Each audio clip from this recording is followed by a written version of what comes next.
साथियों नमस्कार, जय हिंद और जय भारत। दोस्तों, हमारे चैनल पर आपको वीडियो के माध्यम से आपकी पेंशन से जुड़ी, चाहे वो आपकी सर्विस पेंशन हो, इनवैलिड पेंशन हो, फैमिली पेंशन हो, डिसेबिलिटी पेंशन हो, वार इंजरी पेंशन हो, इन सब से संबंधित जो जानकारियां हैं वो समय समय पर हम डालते रहते हैं ताकि आपको सही जानकारी मिल सके और आप उस जानकारी का लाभ उठा सकें।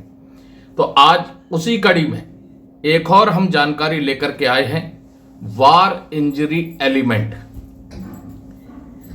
वार इंजरी एलिमेंट क्या है, कैसे मिलता है और किस रेट के हिसाब से मिलता है, आज इसको पूरा मैं विस्तार से बताऊंगा।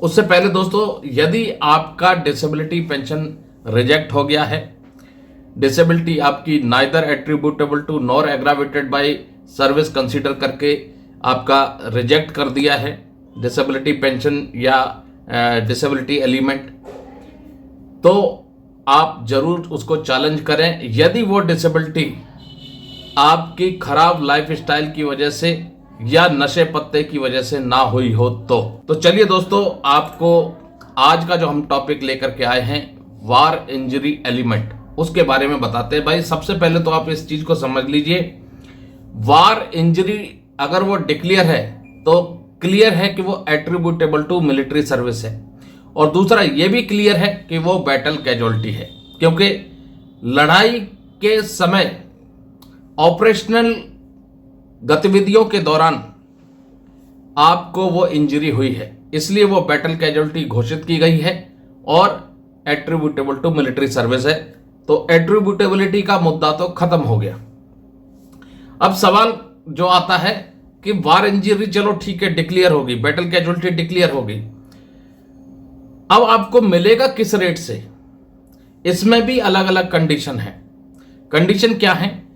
क्लॉज देखा जाएगा कि आप यदि इनवैलिड आउट फ्रॉम सर्विस कर दिए गए हैं, आपको वार इंजरी हुई और चोट इतनी गंभीर थी कि उस चोट की वजह से मेडिकल अथॉरिटी ने आपको completely unfit for military service घोषित कर दिया, तो वो आपका इनवैलिड मेडिकल बोर्ड आउट करके आपको जो है डिस्चार्ज कर दिया जाएगा।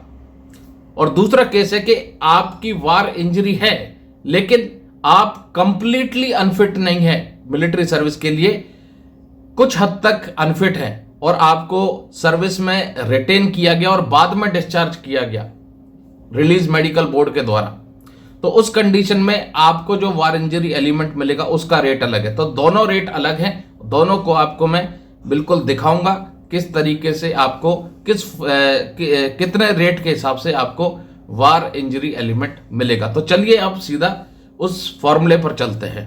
तो साथियों, आप देख सकते हैं, ये हमने एक स्लाइड के माध्यम से आपको बताने का प्रयास करेंगे कि अगर आपका इनवैलिड आउट होता है वार इंजरी की वजह से तो किस रेट के हिसाब से आपको मिलेगा, और यदि आपको सर्विस में रिटेन किया जाता है, आपको वार इंजरी हुई सर्विस में रिटेन किया जाता है और बाद में आपका आरएमबी होता है, यानी अदर देन आईएमबी केस है, तो किस रेट के हिसाब से मिलेगा। तो सबसे पहले चलते हैं इनवैलिड आउट केस को समझते हैं। आपको वार इंजरी है और इनवैलिड आउट कर दिया गया है वार इंजरी की वजह से, और मान के चलो कि आपने जो लास्ट पे ड्रॉ की वो 40,000 रुपए ड्रॉ की, आपका जो लास्ट रिकॉनेबल इमोल्यूमेंट बना वो 40,000 रुपए बना, ये एक उदाहरण लेकर के चलो, ठीक है।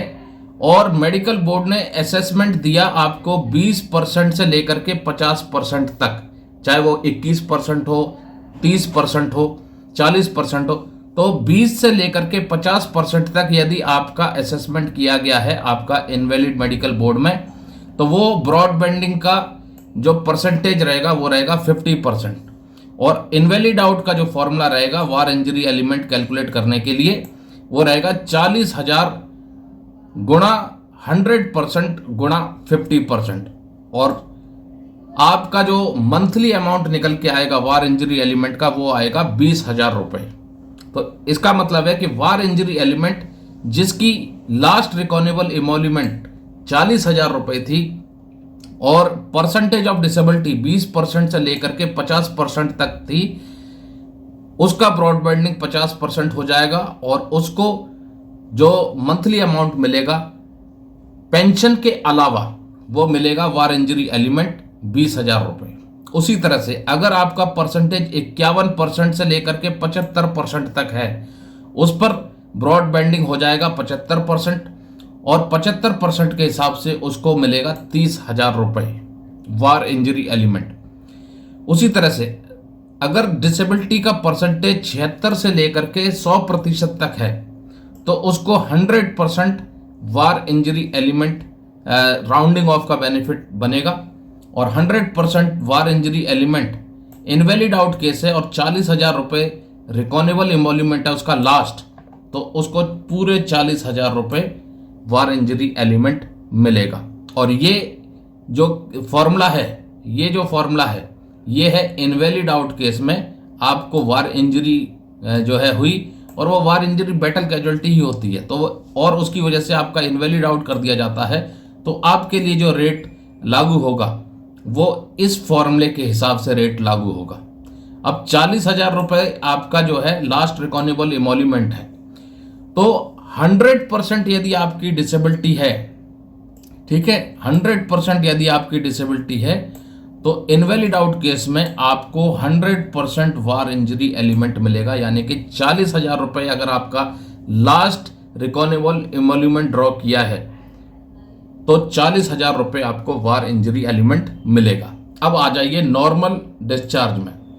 भाई आपको वार इंजरी हुई और आपका आईएमबी नहीं हुआ, अदर देन आईएमबी है, ठीक है, आपका इनवैलिड मेडिकल बोर्ड आउट नहीं किया गया, आपको वार इंजरी हुई, लेकिन मेडिकल अथॉरिटी ने पाया कि हाँ आप थोड़ी बहुत सर्विस कर सकते हैं, तो आपको रिटेन कर लिया गया और बाद में आपका डिस्चार्ज हुआ अदर देन आईएमबी, यानी आपका रिलीज मेडिकल बोर्ड होता है। तो उस केस में आपकी लास्ट रिकॉनेबल इमोल्यूमेंट मान के चलो 40,000 रुपये है, तो उस केस में 100% डिसेबिलिटी के लिए जो आपका वार इंजरी एलिमेंट होगा 40,000 रुपये पर, वो होगा 24,000 रुपये, क्योंकि 40,000 का 60% ही 100% डिसेबिलिटी के लिए डिसेबिलिटी एलिमेंट गिना जाता है।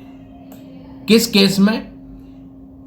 वार इंजरी एलिमेंट है, नॉर्मल डिस्चार्ज गए हैं आप, तो आईएमबी यदि आपका नहीं हुआ है तो आपको लास्ट रिकॉनेबल इमोल्यूमेंट का जो 60% होगा वो होगा 100% डिसेबिलिटी एलिमेंट, ठीक है।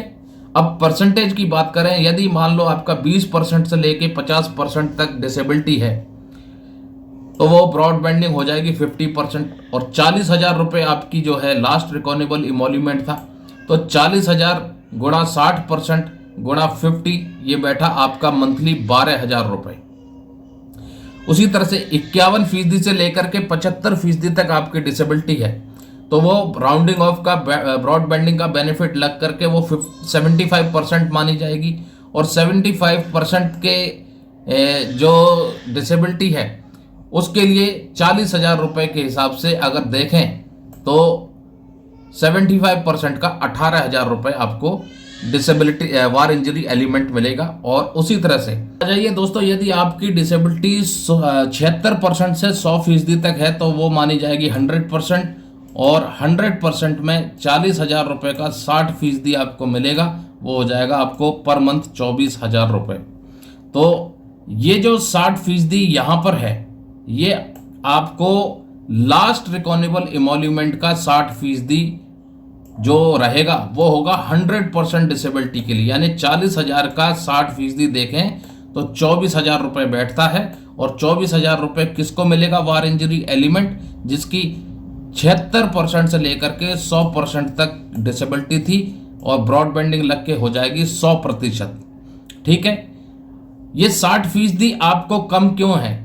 कम इसलिए है क्योंकि आपको सर्विस में रिटेन किया गया और बाद में आपका डिस्चार्ज हुआ, यानी कि आपका आईएमबी नहीं हुआ है, सिर्फ आरएमबी करके आप गए हैं, इसलिए। तो दोस्तों उम्मीद करते हैं आज की ये जो वार इंजरी एलिमेंट की जानकारी हमने दी वीडियो के माध्यम से, स्लाइड के माध्यम से, ये आपको पसंद आई होगी। अंत में फिर कहेंगे, यदि आपका डिसेबिलिटी पेंशन रिजेक्ट हो गया है, आपका बैटल कैजुअल्टी होना चाहिए था लेकिन बैटल कैजुअल्टी घोषित नहीं किया गया, नॉर्मल आपका डिसेबिलिटी में काउंट कर लिया गया। वार इंजरी घोषित होना चाहिए था लेकिन उसको वार इंजरी में काउंट नहीं किया गया, जिससे आपको फाइनेंशियल लॉस हो रहा है। तो पक्का उस चीज को चैलेंज करें। कोर्ट केस करने के लिए आप हमसे संपर्क कर सकते हैं। हमारे पास बहुत अच्छी एडवोकेट की टीम है जो इन मामलों के ऊपर अपनी अच्छी समझ रखती है और कोर्ट ऑफ लॉ में चैलेंज करती है। आपके केस को हम अपनी एडवोकेट की टीम को साझा करेंगे ताकि आपके लिए वो कोर्ट में फाइट कर सके। नमस्कार, जय हिंद, जय भारत दोस्तों।